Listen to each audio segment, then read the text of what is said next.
हम यहाँ एक विशेष प्रकार के त्रिभुज के बारे में विचार करेंगे।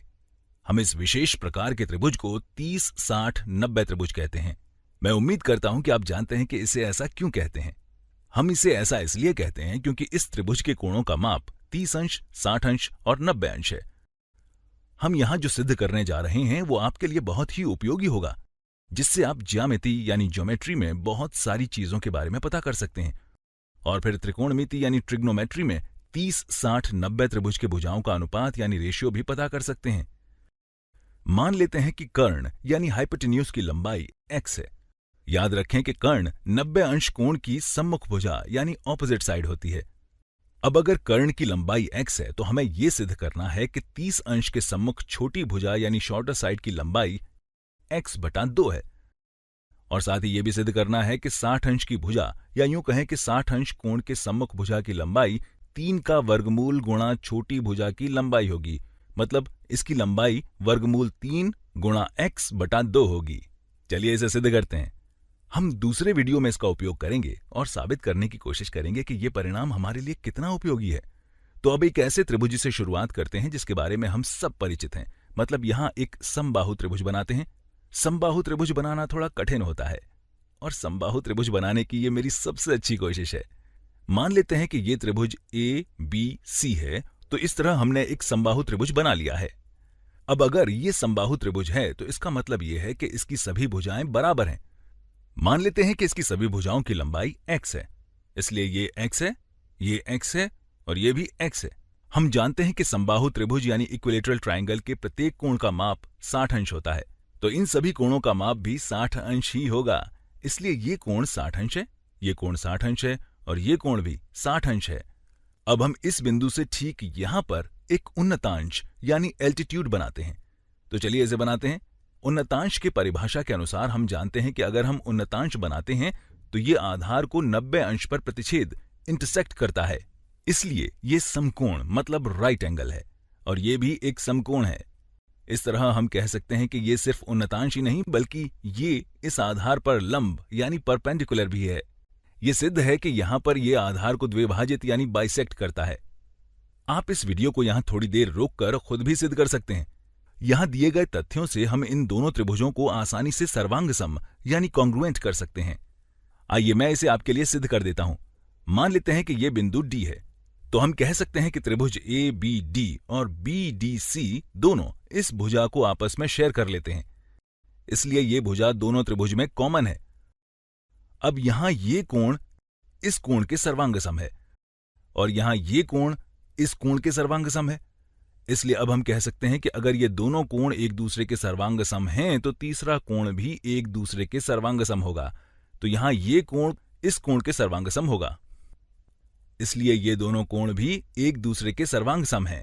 इस तरह हम बहुत सारी सर्वांगसम अभिधारणाएं मतलब कॉन्ग्रुएंस पोस्टुलेट्स को उपयोग कर सकते हैं।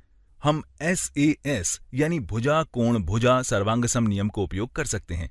हम ASA यानी कोण भुजा कोण सर्वांगसम नियम को भी उपयोग कर सकते हैं। हम इन दोनों में से किसी एक को उपयोग करते हुए त्रिभुज ABD को त्रिभुज CBD के सर्वांगसम सिद्ध कर सकते हैं। आइए देखते हैं कि यह कैसे काम करता है। जैसा मैंने कहा, हम यहां कोण भुजा कोण या भुजा कोण भुजा सर्वांगसम में से किसी का भी उपयोग कर सकते हैं।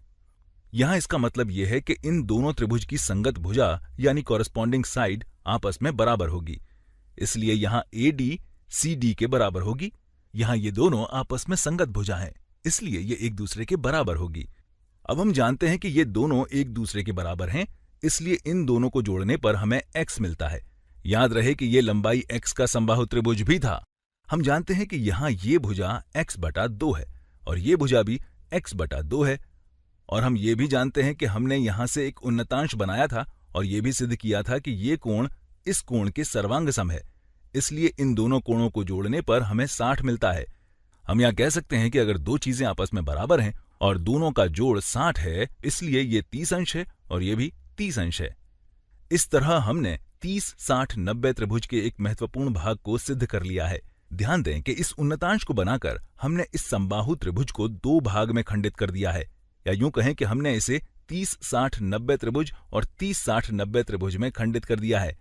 हमने पहले ही सिद्ध कर लिया है कि अगर 90 अंश का सम्मुख भुजा x है तो 30 अंश की सम्मुख भुजा x बटा 2 होगी। आइए अब तीसरी भुजा के बारे में सोचते हैं, या यूं कहें कि 60 अंश के सम्मुख भुजा के बारे में सोचते हैं। तो ये 60 अंश की सम्मुख भुजा है। मान लेते हैं कि इसकी लंबाई, बेहतर होगा कि हम इसकी लंबाई इन अक्षरों का उपयोग करते हुए लिखें। तो मान लेते हैं कि ये BD है। अब हम यहां पाइथागोरियन प्रमेय यानी पाइथागोरियन थ्योरम का उपयोग करते हैं। इसलिए BD का वर्ग जमा DC का वर्ग यानी कि x बटा 2 का वर्ग बराबर कर्ण का वर्ग होगा। या हम कह सकते हैं कि पाइथागोरियन प्रमेय के अनुसार ये BD का वर्ग जमा x बटा 2 का वर्ग बराबर कर्ण का वर्ग यानी कि x का वर्ग होगा। हम अच्छी तरह से समझ लें कि हम यहां इस त्रिभुज के बारे में बात कर रहे हैं और इस त्रिभुज में पाइथागोरियन प्रमेय को अप्लाई कर सकते हैं। इसलिए यहां BD का वर्ग जमा DC का वर्ग बराबर कर्ण का वर्ग होगा। चलिए अब BD का मान निकालते हैं।